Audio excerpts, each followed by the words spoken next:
Halo semua, sebelumnya Assalamualaikum warahmatullahi wabarakatuh. Perkenalkan, nama saya Yunia Salwa Salsabila dengan NIM 2324005, mahasiswa program studi pendidikan Islam anak usia dini Unisnu Temanggung. Pada kesempatan kali ini saya akan mempresentasikan atau memaparkan materi tentang konseling anak dan teknik bermain. Oke, langsung ke materi. Yang pertama ada pendekatan konseling oleh guru. Nah, di sini ada 3 bagian, yaitu yang pertama yaitu humanistik.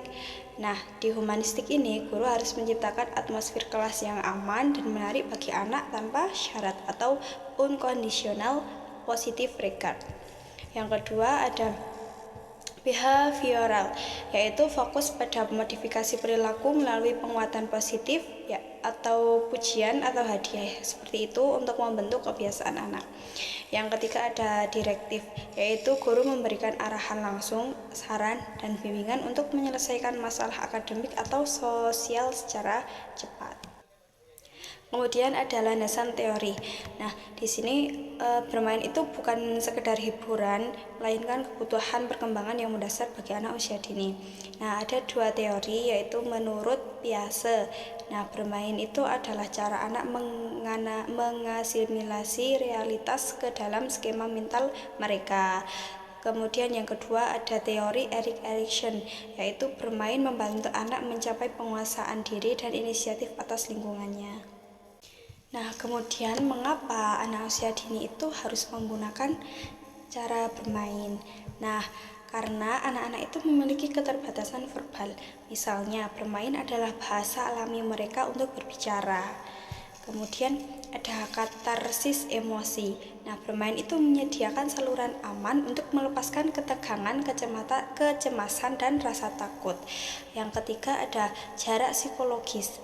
Anak dapat mengekspresikan masalah melalui tokoh mainan tanpa merasa terancam secara langsung.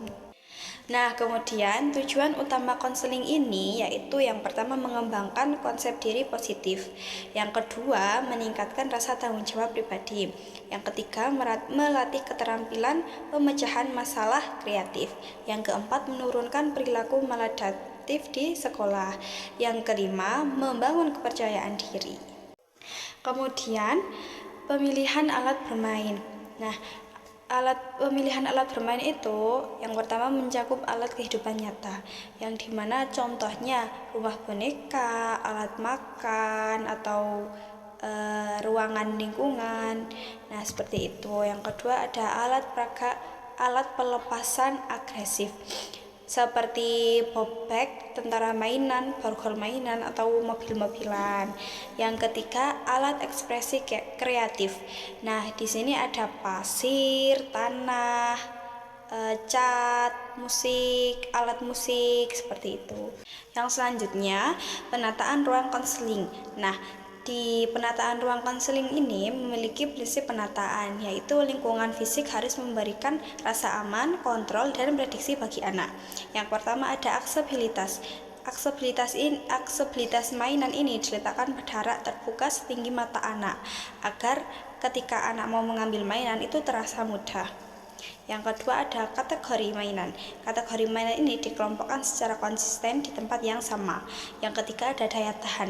Nah, daya tahan ini harus menggunakan alat yang kuat dan aman bagi anak jika dilempar atau dipukul.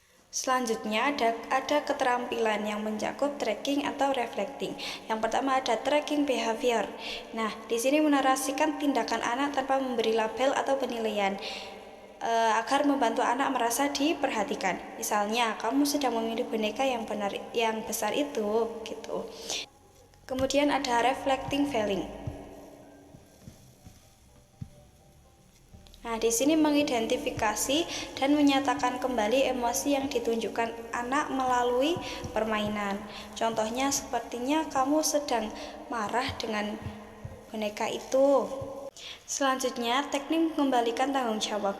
Nah, teknik ini mendorong anak untuk membuat keputusan sendiri dan menyelesaikan hambatan dalam bermain tanpa bantuan langsung dari konselor.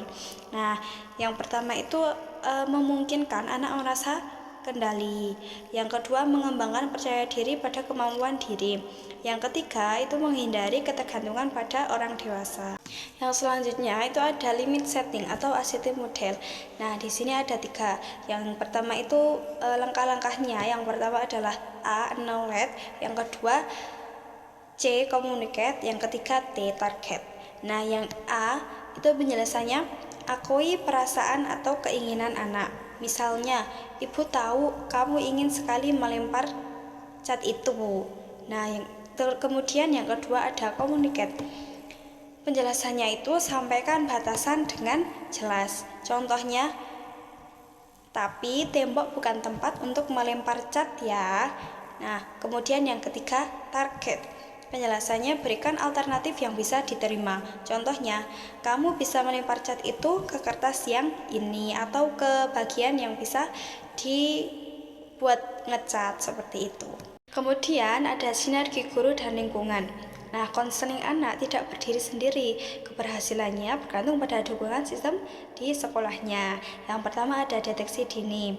Nah, guru sebagai pengawas pertama perilaku anak di kelas. Yang kedua ada dukungan kelas, mengaplikasikan hasil konseling ke dalam interaksi harian. Kemudian yang ketiga ada kolaborasi. Nah, kolaborasi ini sangat penting karena mengkomunikasikan rutin antara guru, konselor, dan orang tua. Nah, mungkin cukup sekian presentasi kali ini. Apabila ada kesalahan, saya mohon maaf. Saya akhiri. Wassalamualaikum warahmatullahi wabarakatuh.